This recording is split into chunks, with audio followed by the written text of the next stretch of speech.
You what? You canceled it? That was the phrase that finally broke the silence, but let me tell you, the silence that preceded it was far, far louder. You ever have one of those moments where the world just pauses? Like your brain has to reboot because it can't reconcile what your eyes just witnessed with everything you thought you knew about your own life. That was me, Martha Hayes, 74 years old and standing a few feet from my 10-year-old grandson, Leo, in the center of my own living room on a sweltering North Carolina afternoon. Before I tell you what happened next, I want you to stay with me.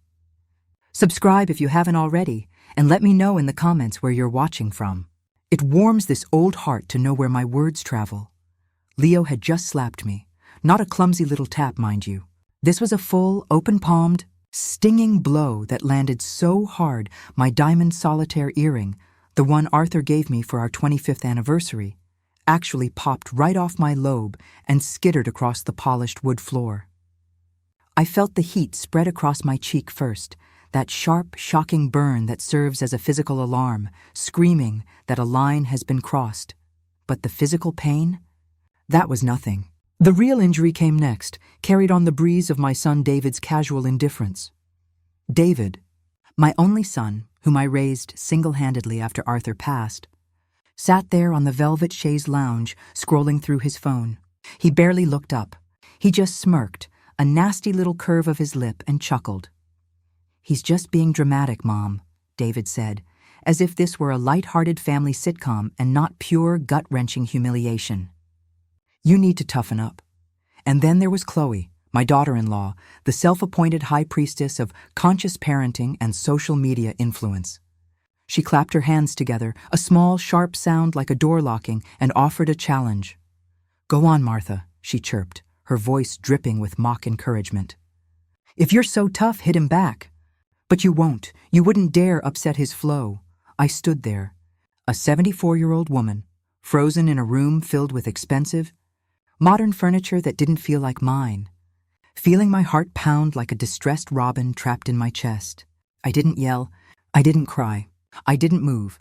I just picked up the earring, slipped it into the pocket of my cardigan, and said quietly, "It's quite all right. I'm fine." But I wasn't. Not even close. In that moment, something deep inside me didn't just crack. It pulverized. After 74 years of holding this family, together through every minor crisis and major catastrophe, from the loss of Arthur to David's tumultuous early career, I had been reduced to the invisible fixture. I was the live-in cook, the unpaid chauffeur, the woman they tolerated because I paid half the utility bills and was quiet enough not to ruin Chloe's carefully curated Instagram aesthetic. I was the relic who just didn't understand modern life. I walked to the kitchen, every step a conscious effort to appear normal, pretending to tidy a spotless counter just so I wouldn't have to look at their faces. They went right back to their scrolling and their casual laughter, behaving as if watching a grandmother get physically assaulted by a 10-year-old was a standard Tuesday afternoon activity. And in that quiet space between the kitchen sink and the ridiculous quartz countertop, I realized the truth. I was invisible because I had allowed myself to become powerless. I'd been quiet, believing that peace meant unconditional sacrifice. But peace built on disrespect isn't peace at all. It's surrender. That night, after the heavy silence of the house had settled in, the silence of expensive appliances and low-volume streaming media, I sat in my tiny, mismatched room at the back of the hall. The moonlight, pale and silver, cut through the plantation blinds, landing on a framed photograph. It was of Leo, the day he was born, his tiny, curled fingers gripping Arthur's thumb. Arthur had always called him our little scholar. Looking at that picture now, with a faint throbbing still warm on my cheek, I whispered, "You were my scholar once, my love." My eyes stung, not from the release of tears, but from the sharp ache of realizing how far the boy and his parents had drifted. I thought about David. I'd worked 2 jobs, missed countless social events, and saved every dime from Arthur's modest life insurance payout to give David a life I never had. I sent him to college debt-free. I helped him land his first job. I was his foundation. And now he watched his son humiliate me and laughed. I took a deep breath, the air tasting stale and heavy, and reached for my old, trusty laptop. I wasn't looking for comfort or an online forum to vent. I knew exactly what I was about to do, and I needed quiet clarity to execute it. For the last 4 years, I'd been the sole financial backer of Leo's education at Crestwood Academy. It wasn't something I advertised. I never asked for a thank you card or public acknowledgement. I did it because Arthur and I believed in the power of a strong education. And I wanted Leo to grow up kind, humble, and smart, not entitled and cruel. Every year, without fail, I transferred the large lump sum for the annual tuition from a fixed investment account Arthur had left specifically for future generations' schooling. That draft date for this year's payment was just 3 days away. I opened my online banking portal. The payment scheduled sat there, a 6-figure number that represented years of careful, quiet frugality on my part. I stared at the sum, sipping the cold, forgotten jasmine tea on my nightstand, thinking about all the things I'd sacrificed, the small cottage I could have bought for myself, the new orthopedic chair I desperately needed, the simple vacations I'd skipped. For what? So they could raise a boy who thought hitting his grandmother was a joke and parents who thought it was a spectator sport. No, not anymore. I scrolled to the Manage Recurring Payments section. My finger trembled slightly as I hovered over the Terminate Transfer button. I could almost hear Arthur's deep, steady voice, the way he'd sound when giving me counsel. You've got to teach people how to treat you, Martha. Quiet kindness isn't weakness. My finger descended, clicked, a confirmation window flashed, payment terminated. Changes effective immediately, just like that. The decision was final, and an immediate, profound sense of calm, not anger, but pure crystalline clarity, washed over me. For too long, I had been the silent fixer, the one who smoothed over Chloe's volatile moods and pretended not to notice David's dismissiveness. I thought my role was to keep the peace. But the moment I accepted the slap and their laughter, I realized I had been doing more harm than good. I was enabling their arrogance and feeding their entitlement. I closed the laptop and sat in the dark, listening to the muffled sounds of the air conditioner and the distant, familiar hum of David's television. Somewhere in the house, I heard Leo's faint, innocent laughter, probably playing a handheld game. For a flickering second, the guilt, sharp and cold, threatened to consume me. Was this too extreme? Was I punishing the grandson for the sins of the parents? But then I lifted my hand, my aged, slightly spotted hand, and touched the faint warmth that still lingered on my cheek. And I remembered the sound of my son's amusement right after the slap. That sound, hollow and cruel, would echo in my mind long after the pain in my cheek faded. As I turned off the lamp and lay down, a quiet, steady strength settled over me. It was the kind of strength that doesn't scream or demand attention. It's the kind that simply says, enough. And little did they know, the lesson was already in motion. In just 3 short weeks, when that crucial, colossal tuition bill came due and the payment wasn't there, when Crestwood Academy sent that inevitable, official envelope marked urgent, account past due, they would finally understand that respect isn't something you can buy with a good address and an exclusive uniform. It's something you earn through decency and gratitude. The next morning, the house was filled with the artificial scent of New Beginnings air freshener, Chloe's latest obsession. She was buzzing around the kitchen like a manic hummingbird, filming a reel for her social media followers. Leo is just going to look so sharp, right, everyone? Ready for his 4th grade year at Crestwood. She trilled into her phone, performing for an audience I couldn't see. Leo stood stiffly, posing by the counter, his expensive, brightly colored backpack still sporting a tag. He looked less like a boy excited for school and more like a miniature fashion model being directed. I sat at the breakfast nook, stirring my tea slowly, observing the entire spectacle. I've always found that quiet retribution doesn't need a public declaration. It just requires unwavering patience and a steady nerve. My cheek had healed completely, but the memory, specifically the memory of David's laughter, had not. It was a constant, low-frequency hum under the surface of my consciousness. David shuffled in, scratching his head, barely grunting a good morning. He grabbed a mug and said, his voice flat with expectation, "Mom, Chloe, and I have a mandatory business lunch tomorrow. Can you handle the carpool pickup and drop-off?" It wasn't a question. It was a directive, an expectation baked into my role as the live-in utility. I gave him a small, placid smile. "Why, certainly, dear," I said, my voice steady, even cheerful. Inside, my heart did a slow, triumphant roll. The guilt from the night before was already receding, burned off like morning mist by the sun of self-preservation. What kind of grandmother cancels her grandson's educational funding? The kind whose self-respect finally outweighed her lifelong habit of self-sacrifice. For the rest of the week, I maintained the rhythm of the household I had kept since moving in after Arthur's passing 5 years ago. I cooked dinner, folded David's meticulously pressed shirts, and even watered the fussy orchids on Chloe's kitchen island. On the surface, everything was perfectly, agonizingly normal.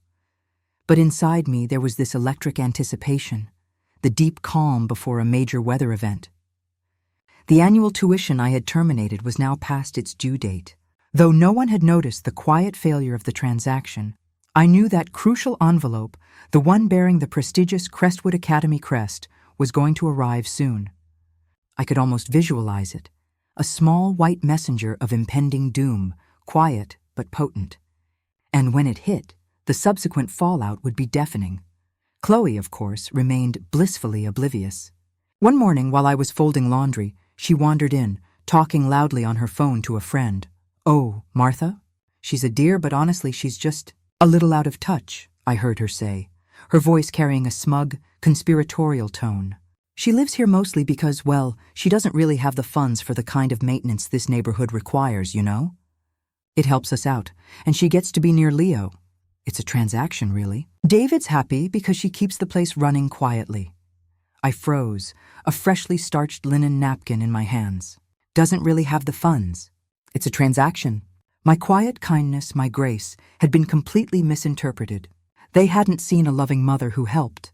They saw a broke, slightly irritating dependent who was earning her keep. The humiliation was a colder, deeper sting than the slap. I stood there for a long moment, the warmth of the freshly dried napkin fading in my grip. I thought, "You really have no idea what's coming, do you? You've mistaken my silence for emptiness." That weekend, I decided to bake a pie. Maybe it was an old reflex, or maybe it was an attempt to connect with the little boy Leo once was. The one who would run to me with dirty knees and a genuine chocolate-smeared grin. He was different now, more guarded, perpetually scrolling on his tablet, replicating the entitlement he observed. But I wanted to believe the little scholar Arthur saw was still in there. We mixed the flour and sugar. For a while it felt nice. He laughed, and the sound was genuine, reminding me of better, simpler times. Guilt returned, whispering in my ear, "Maybe you've been too harsh. Maybe a warning would suffice. Maybe you can fix this before things become truly ugly." But just as I was crimping the crust, he sighed dramatically and complained that the kitchen was too warm. "Chloe says we need a new AC system," he announced, his tone an exact replica of his mother's. "She said if Grandma really cared, she'd contribute more to the house fund so we could afford the high-end model." I didn't react externally. I finished the crimp on the crust, perfectly.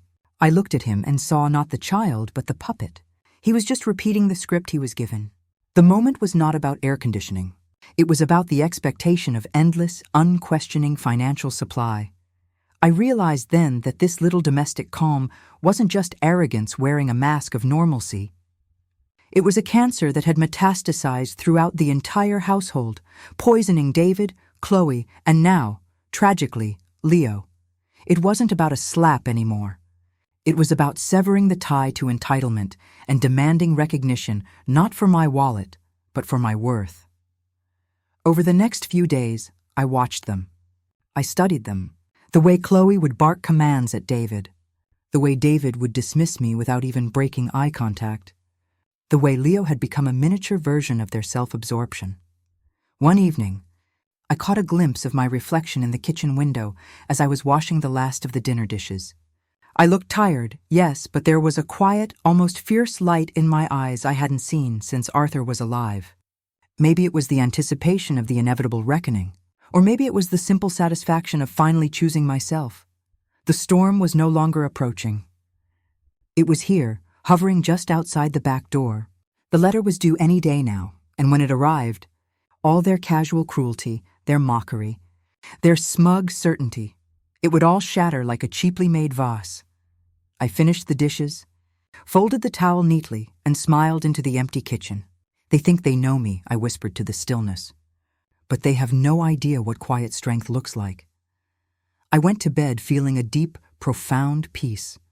Not the fragile, temporary peace that required me to silence my own needs, but the solid, unshakable peace that comes from making a difficult, righteous choice. Because sometimes the calm before the storm isn't fear. It's pure, focused power. Monday morning arrived, cloaked in the deceptive routine of coffee smells, the thump of Leo's feet, and the aggressive whir of Chloe's organic smoothie blender. This was a big day, the start of the school year. The kitchen should have been bubbling with excitement, but it was just buzzing with forced cheerfulness. Chloe was busy setting up her first-day flat lay for her followers, while David was, predictably, fused to his phone, muttering about stocks. I stood quietly by the sink, carefully washing my favorite porcelain teacup, pretending to be as unnoticeable as the granite countertop. Deep down, I knew. This was the moment. The calm was over. Right on cue, a soft, deliberate thump sounded at the front door. The mail had arrived.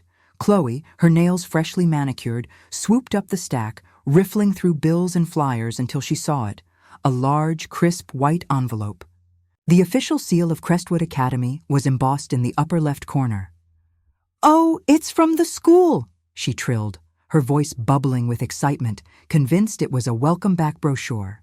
She tore it open with a careless rip. I didn't have to turn around. I could hear the exact moment the realization hit. First, a confused whisper. "Wait, what?" Her brows furrowed as she scanned the page. Then, the volume ratcheted up, her voice rising to a panicked shriek. "David! What do you mean, tuition account suspension?" David's head snapped up from his phone, his casual, sleepy facade instantly gone. "What are you talking about, Chloe? That's impossible. Mom's been handling that for years." And there it was, the casual, absolute certainty of their entitlement. I slowly turned off the faucet, the sudden lack of running water cutting the tense silence like a knife. I dried my hands on the dishcloth, folded it into a neat square, and turned to face them, just as David spun around. "Mom," he said, his voice sharp and instantly accusatory. "Did you forget to make the transfer again? What is this, that tone? That patronizing, dismissive tone, as if I were a feeble old woman whose memory was failing. It stung, even now. I looked him dead in the eye. I didn't flinch. "No, David," I said, my voice quiet, steady, and utterly deliberate. "I didn't forget. I terminated the financial arrangement 3 weeks ago." The room plunged into a silence so absolute, you could hear the distant, faint ticking of the grandfather clock in the hallway. Chloe's jaw dropped so wide she looked like a cartoon. "You what?" she screeched, her voice cracking like thin ice. "Martha, do you have any idea how hard it is to maintain Leo's placement in that school? The waiting lists, the recommendations." I cut her off, my voice remaining soft, almost a whisper. "Oh, I do know. I also know it's impossible to teach a child decency when the adults around him celebrate cruelty." Chloe blinked, speechless for once in her life. David's face went white, the kind of pale that comes with sudden, catastrophic financial shock. He was staring at me not as his mother, but as a silent, monolithic force he had foolishly discounted. "Mom," he managed, his voice low and shaking. "You can't do this. You promised?" I held up my hand, stopping him mid-sentence. "I promised a loving, quiet contribution." "David!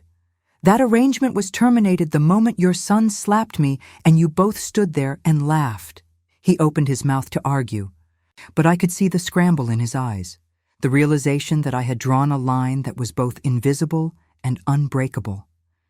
Chloe slammed the counter, her panic boiling over into full-blown rage. "This is unbelievable. Do you know how embarrassing this is? They've sent a notice of immediate suspension. If the lump sum isn't paid today, he loses his spot. He'll have to go to public school." I nodded gently, as calm as if she'd been talking about the forecast. "Well," I said, "perhaps it's time he learns that the price of privilege isn't something that comes automatically from Grandma's account. It must be earned." That line hit them harder than the slap had hit me. David ran a shaky hand through his hair, muttering, This can't be happening. I just put a large deposit down on the new sedan. We don't have this cash liquid. Leo, poor thing, sat at the table, looking from one furious adult to the other, his eyes wide and glassy with fear. "Grandma," he whispered, his voice trembling. Did I do something bad?" And that right there twisted my heart. I knelt beside him, brushing his hair back gently, my voice instantly softening. "No, sweetheart," I said softly, looking only at him. "You didn't do anything bad, not really. Sometimes adults forget themselves, and they need a big reminder. This is their lesson, not yours." He frowned, confused. I kissed his forehead. Behind me, Chloe scoffed. "Oh, please, Martha. You're painting this as some noble act when it's just petty, vengeful nonsense." I stood up slowly, turning to face her, meeting her enraged gaze. "No, Chloe," I said. "It is not petty to demand respect in the home where I raised my family and which I helped support. It is not vengeance. It is a correction. It is long overdue." The look on her face was a masterpiece of shock and fury. She wasn't accustomed to me speaking back, let alone using such calculated language. David tried to regain control, slipping back into his familiar, managerial tone. "Mom, listen. We can fix this today. I'll make a transfer from my retirement account, pay the balance, and next month you can resume the transfer just like before." I smiled faintly, a slow, sad smile. "There won't be a next month, David." "What do you mean?" he asked, his voice rising in desperation. "I mean," I said clearly, letting the words fill the stunned air, "I'm done funding a lifestyle that treats me like a burden, a service, or a joke. If you want your son in that very fancy school, you will have to pay for it yourselves, and you will have to learn what it costs in real effort, not just in expectation." The color drained from his face entirely. He opened his mouth, then shut it, truly realizing, that the well had run dry. The person he thought he controlled, the asset he took for granted, had just walked away with the principal. Chloe grabbed her designer keys and stormed out of the kitchen, muttering hysterically about calling the school administration and her attorney. Leo began to cry quietly, and my heart twisted. I hadn't wanted him to feel pain, but I knew this moment was necessary for the entire ecosystem of this family. They had forgotten the value of basic human kindness and gratitude. They needed a shock. And sometimes the loudest, most undeniable message comes from absolute absence. For the first time in years, I was not invisible. They couldn't laugh this off. They couldn't scroll past it. They had to see me, hear me, and acknowledge the source of the ease they had enjoyed. David finally looked at me, really looked. Not the live-in helper, not the fragile, forgetful old woman, but the mother who had sacrificed her life for him, and who had just reminded him of the quiet, unwavering power she still held. "Mom," he said, his voice barely audible, "why would you do this to us?" I took a final deep breath, tasting the New Beginnings air freshener one last time. "Because, David," I said, my voice dropping to a warm, maternal yet firm register, "when love turns into entitlement, it ceases to be love. It becomes a debt. And it was time to remind this family where the true love came from, and what happens when it is finally taken for granted." He didn't answer. He just stood there, shoulders slumped, his entire future of casual luxury suddenly precarious. I turned back to the counter, rinsed my teacup a final time, and said softly, "Now if you'll excuse me, I'm going to go read on the porch. The oven is still warm from the pie, if anyone cares for a slice." The air was thick with disbelief and silence. As I walked away, I realized something powerful. For the first time since Arthur died, I didn't feel small. I felt whole. The storm had broken, and I was standing right in the middle of it, calm, steady, and finally, undeniably heard. For 3 long, agonizing days, the silence in that house remained thick, oppressive. There was no casual banter, no loud, demanding laughter, not even the usual bickering between David and Chloe. The stillness was palpable. You could almost feel it pressing against the walls. Chloe moved around like a ghost, clanging pots and slamming cabinet doors, the punctuation marks of her impotent fury. David retreated completely, eyes glued to his phone, pretending the world outside the screen still made sense. And little Leo, he was the quietest of all. No mischief, no loud demands, just a soft, watchful silence. It was as if the whole house was holding its breath, waiting for me to crack, to apologize, to log back into the account and reverse the termination. But I didn't. In fact, I slept better than I had in months. The quiet truth is that sometimes peace doesn't come from being liked by everyone. Sometimes it comes from finally, irrevocably being respected, even if that respect starts in uncomfortable silence. On the fourth morning, a soft, tentative knock came on my bedroom door. Not the hard, impatient rap I'd grown used to, but a hesitant tap. "Come in, David," I said, folding my quilt without looking up. He stepped inside, looking utterly different. His shoulders were slumped, his face lined with genuine exhaustion and worry. He wasn't wearing his usual crisp, starched shirt. He was in a worn t-shirt and sweats. "Mom," he said quietly, avoiding my gaze. "Chloe and we got Leo enrolled in the local public elementary school. It's not Crestwood, but we'll manage." His tone carried something I hadn't heard in years, humility. I nodded, keeping my hands busy, my voice even. "Good," I said simply. "That is precisely what parents are supposed to do." He waited there for a moment, waiting for a scold, a gloating comment, a demand. I offered none. There was no need.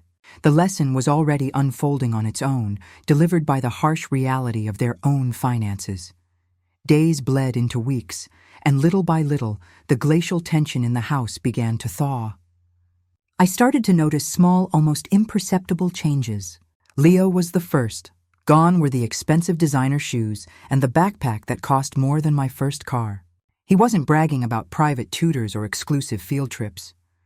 Instead, he talked about his new friends whose parents didn't own sports cars, and about a history teacher who made the subject exciting, and how he helped a boy named Marcus who forgot his lunch. His laughter began to sound different, lighter, more authentic, stripped of the brittle entitlement that had coated it before.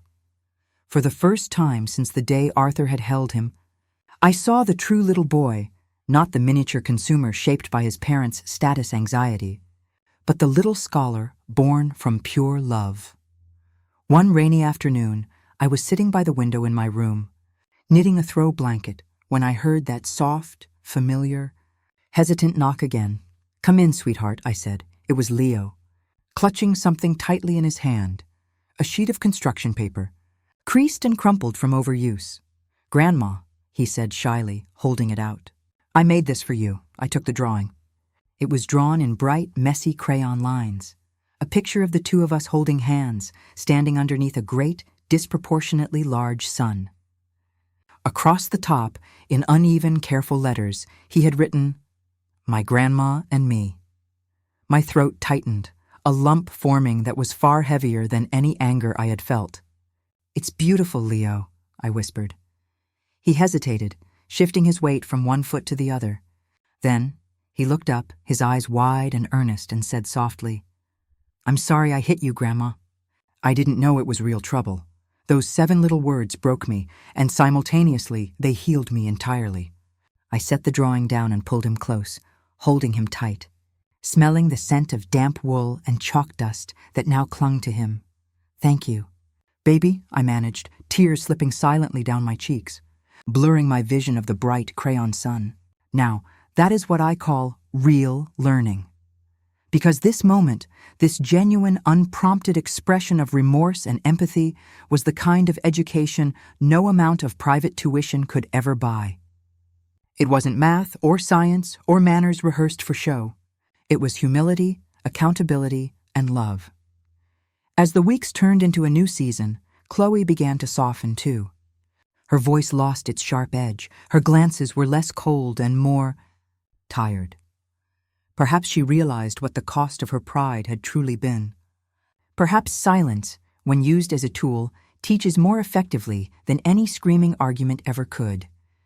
David started spending real time with his son, helping with homework on the kitchen table, engaging in actual non-performative laughter.